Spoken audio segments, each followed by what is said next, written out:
네, 사고 당시 현장에 계셨던 분의 얘기 들었는데요. 이번 사고는 서울 한복판에서 발생한 인명피해 사례로는 1995년 삼풍백화점 붕괴 사고 이후에 가장 큰 규모입니다.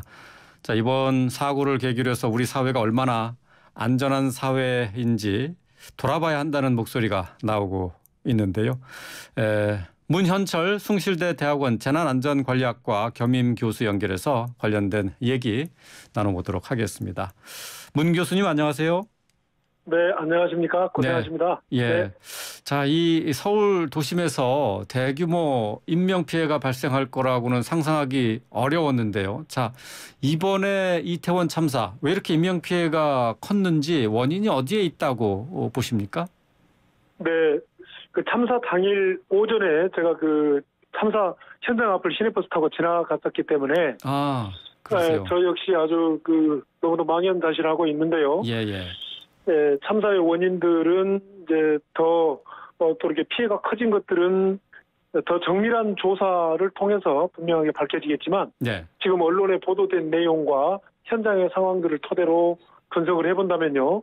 크게 한 4가지로 정리할 수 있습니다. 네. 하나는 그 비좁은 공간에 너무 많은 사람들이 밀집되어 있었다. 네. 너무 많은 사람들이 모여들었다라고 하는 그런 밀집성이고요. 예.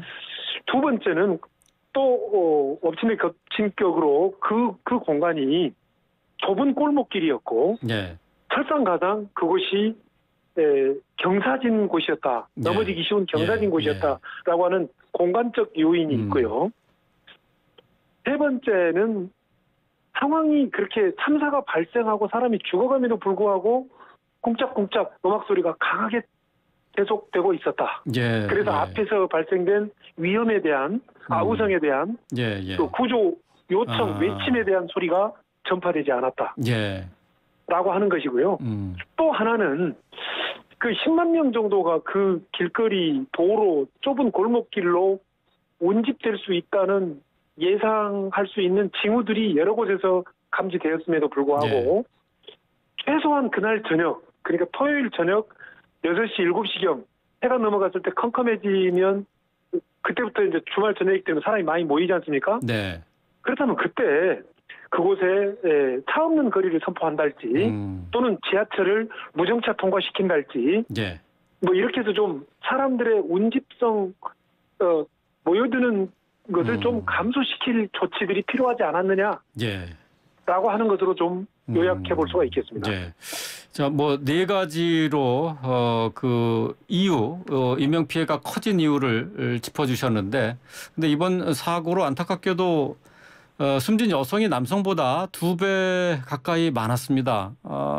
글쎄 남녀 간의 체격 차이가 이런 결과로 나타난 건가요? 어떻습니까? 네, 바로 이제 그러한 원인들이 뭐냐에 대한 논의가 많이 있는데요. 네. 결론부터 말씀드리면 체력의 차이다 이렇게 말씀을 드릴 수가 있습니다. 체력의 차이다. 예. 그 무슨 얘기냐면요. 우리가 숨을 쉬려면 들숨과 날숨이 있지 않습니까?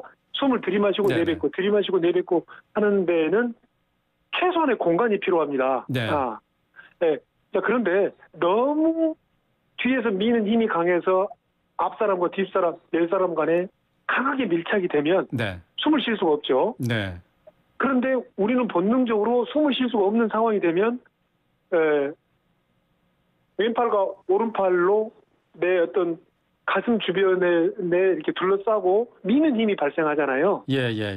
그리고 또한 가슴 근육과 이런 그 몸에 의해서 뭔가 견디는 힘이 생기는데 근력이 약하게 되면 옆에서 앞에서 뒤에서 미는 힘을 견딜 수가 없는 거죠. 그러니까 본능적인 반응이 나와야 되는데 근력이 약해서 그런 게 나타나지 않았다는 얘기군요. 그 미는 힘에 즉 호흡을 방해하는 호흡을 질식시킬 수 있는 정도의 미는 힘을 견딜 근력이 여성들이 훨씬 약했을 것이다. 두 번째는 여성들은 또 신발이 남성에 비해서 취약하잖아요. 경사길에서 이렇게 무슨 힐을 신고 있달지 굽이 높달지 이런 것들로 인해서 훨씬 하체 부분이 불안정했을 것이다. 자세가 불안정했을 것이다. 그래서 또 더더군다나 이렇게 버티고 서서 견디는 힘이 더 약해짐을 초래했을 것이다. 이렇게 여성 희생자들의 비율이 높은 것을 분석해 볼 수가 있습니다. 아, 그렇군요. 예. 뭐 여성들이 더 많은 피해를 입은 이유를 설명을 해 주셨는데 앞서서 비좁은 공간에서 밀집도가 높아서 사상자가 많이 났다 이렇게 해 주셨는데 근데 출퇴근길에 지하철도 못지않게 혼잡하고 밀집도도 높지 않습니까? 또 그리고 불꽃 축제 같은 곳에도 가보면은 많은 인파가 몰렸던 경험 다들 있으실 것 같은데 이번 사고는 어떤 점이 달랐습니까? 예, 전회장님의 그 비유가 아주 적절하신 비유인데요. 네, 먼저 그 지하철부터 말씀을 드린다면, 우리가 많은 경험을 할 수 있습니다. 지하철을 탔는데 공교롭게 그날 너무 많은 밀집한 사람들이 출퇴근 시간에 타가지고 밀려 들어갔는데 숨쉬기가 곤란할 정도의 머리가 아득할 정도의 그런 경험들이 있을 겁니다. 그렇죠. 자, 그런데 그런 경우는요, 첫째가 바닥이 평지죠. 바닥이. 지하철에 탑승했을 때 바닥이 평지이고 그리고 그곳이 그렇게 오래가지 않는다는 거죠. 바로 다음 정거장에서 또 사람이 내리고 타고 이런 과정 때문에 지하철의 그런 과밀한 탑승객도 위험한 것은 사실이지만 이번 그 이태원 참사하고는 조금 상황이 달랐다 이렇게 말씀을 드릴 수가 있고 그다음에 뭐 불꽃 축제랄지 기타 여러 뭐 이런 축제들 광화문 집회랄지 이런 걸 보면 그곳은 넓게 트인 공간입니다. 넓게 트인 공간이다 보니까 그렇게 조금 다른 사람을 앞으로 밀지 않으려는 이성적인 힘이 행동으로 작용될 수가 있다는 거죠. 자, 그런데 지금 이 참사 현장은 앞에 지금 경사로인데다가 또 이렇게 그런 그 밀지 말라는 그런 외침 같은 것들이 들리지 않을 정도의 시끄러운 소리가 있었고 이러다 보니까 자기도 모르게 앞 사람을 밀게 되고 그 미는 힘이 점점 강하게 돼서 최종 전달된 앞 선두 부분에서는 사람들이 켜켜이 쌓일 정도의 그런 상황이 됐고 한 채로 질식된 사람들이 있었다. 그렇군요. 이렇게 그 원인을 진단할 수가 있죠. 근데 이 사고 현장 그 부근 이태원에는 소방서가 있습니다. 사고 현장 가까운 데에 소방서가 있어서 그 사고 현장과는 한 200m 정도 떨어진 곳에 있었는데 그러니까 비교적 가까운 곳이죠. 그런데 구조대가 현장에 도착하는 데는 40분 넘게 걸렸습니다. 이거 왜 이렇게 시간이 오래 걸린 건가요? 네, 그 좀 좋으신 지적인데요. 먼저 우리가 그 재난을 늘 생각할 때는 재난 현장에 대한 상상, 예측, 그 또 예측과 상상이 좀 정확해지도록 많은 훈련과 경험과 노력과 지혜를 쌓아야 된다 이렇게 얘기하고 싶어요. 자, 소방서가 뭐 10km, 20km 떨어져 있는 것도 아니고 바로 지척에 소방서가 있었음에도 불구하고 구조대가 도착하는데 그렇게 오랜 시간이 걸렸다는 얘기는 현장 지휘를 하는 소방 쪽에서는 이 정도 상황인 것을 모르고 출동했을 수도 있을 것이다. 이렇게 예측이 돼요. 현장 상황을 제대로 몰랐다. 제대로 몰랐다. 그리고 일단은 소방차들만 많이 구급차들만 많이 동원해서 그쪽으로 보내놓으면 될 것 같다는 판단을 한 거죠. 산불 현장과 또는 기타 화재 현장과 이번에 참사 현장은 전혀 다른 것이었죠.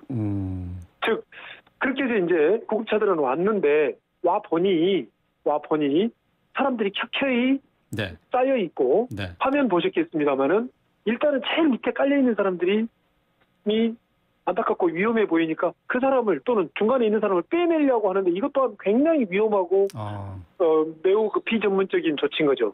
위 사람들부터가 빨리빨리 빼내줘야 되는 겁니다. 그러나 누구든지 현장에 있다 보면 밑에서 아우성 치는 사람이 안타깝게 보이니까 그 사람 또 빼내려고 하겠죠. 그런데 이미 거기는 여러 겹의 사람들이 쌓여 있었고 그 팔다리들이 각각 다른 곳에서 누르고 있다 보니까 빼내려고 해도 빠지지도 않습니다.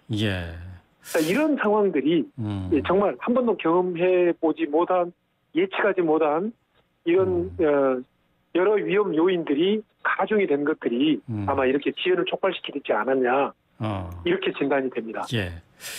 현장 상황을 제대로 파악하지 못했고 또 구조 작업, 이 접근 방법도 현명하지 못했었던 그런 측면이 있었다라는 지적이시네요. 예, 네. 알겠습니다. 자, 오늘 할 말씀 여기까지 듣도록 하겠습니다. 고맙습니다. 네, 감사합니다. 예, 문현철 숭실대 대학원 재난안전관리학과 교수와 함께 얘기 나눠봤습니다.